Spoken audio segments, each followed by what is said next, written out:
जब भी हम कोई नया घर डिजाइन करते हैं, हमारी एक ही कोशिश होती है कि स्पेस सिर्फ सुंदर ही नहीं बल्कि कंफर्टेबल भी लगे।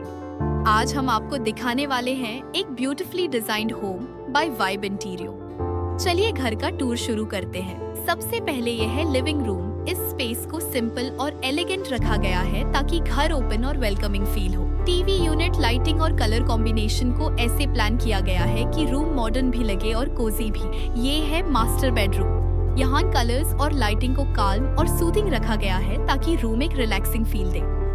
ये सेकंड बेडरूम है जो गेस्ट रूम या पर्सनल स्पेस दोनों के लिए परफेक्ट है।